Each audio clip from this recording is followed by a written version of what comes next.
It wasn't what he said. It was you didn't have the words. What you had was a stomach that clenched when you walked by him, a spine that straightened in hope, a small buzzing ache in your chest that waited for touch like a plant waits for light. And when it didn't come, you told yourself he was just tired, or busy, or not that kind of dad. You watched his hands work, fix things, hold newspapers, grip coffee mugs, but not you, not once.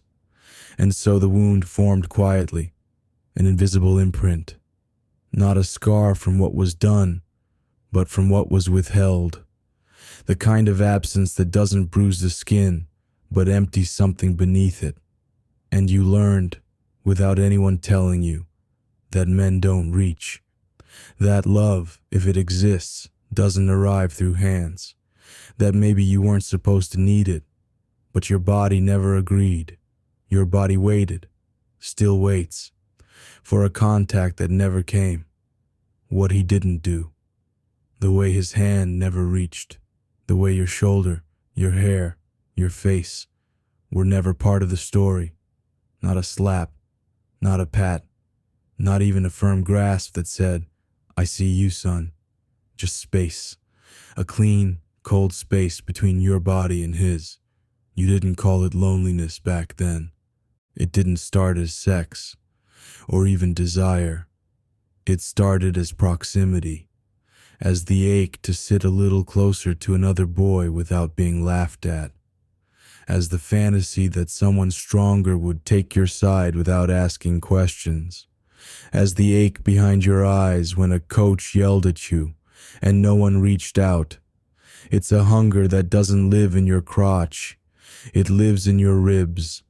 It pulses in the silence after conflict, in the way you held your breath when another man stood too close, not because you feared danger, but because something ancient flickered, and you didn't know what to do with it, so it shape-shifted, became sarcasm, or competition, or late-night porn that had nothing to do with the body and everything to do with presence. You started pushing people away, to hide the fact that what you actually wanted was to be held, not fixed, not seduced, just held. And maybe you found moments, glimpses of closeness that blurred the lines, but they were always followed by guilt, confusion, or sudden coldness. Because how do you name a hunger that's not supposed to exist? How do you admit you wanted someone to stay, not to fuck, not to fix, but just to stay? By the time you were old enough to name it, touch had already been poisoned. A hug had to be quick. A pat on the back had to come with a joke. And if another man's hand lingered, even for a second, alarm bells rang in your chest.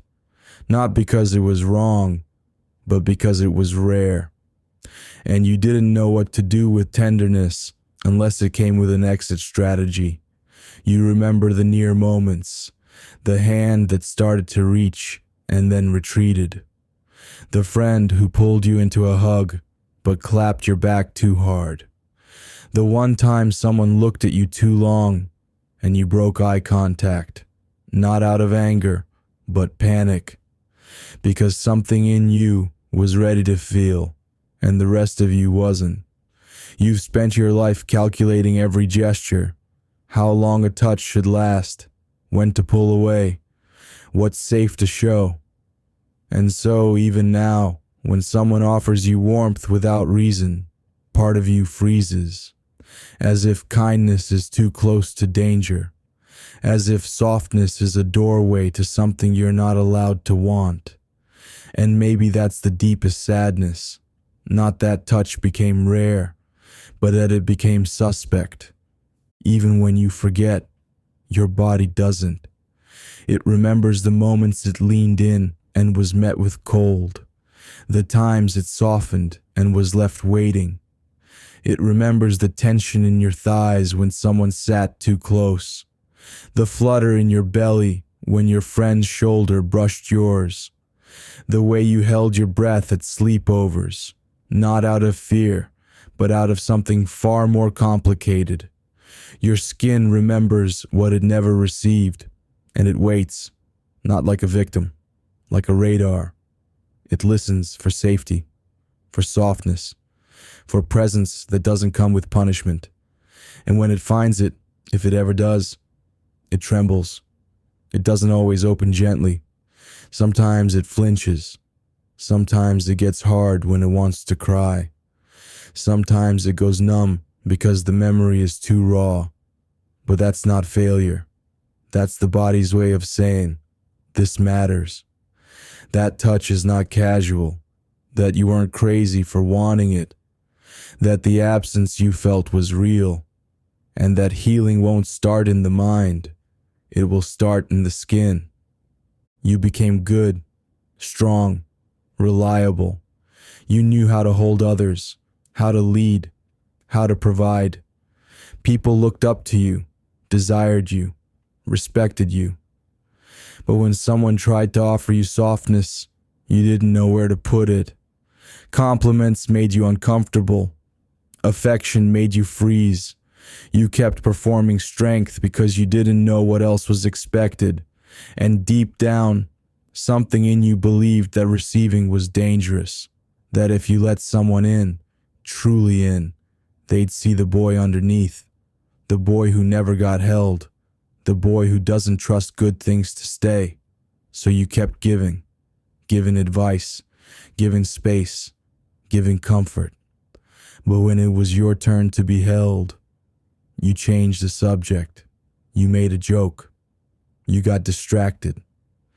Because receiving would mean breaking the contract, the unspoken agreement with your past that said, I'll survive as long as I don't need anything.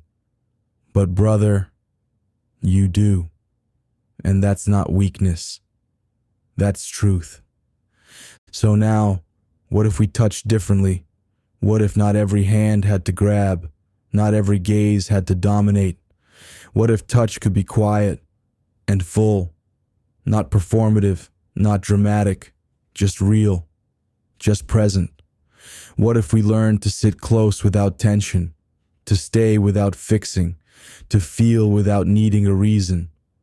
This isn't about sex, it's about honesty, about relearning a language our bodies spoke before shame took it away.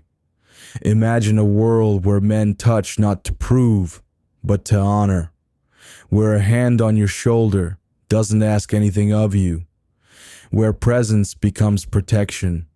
You don't have to rush into it, but you can start by noticing.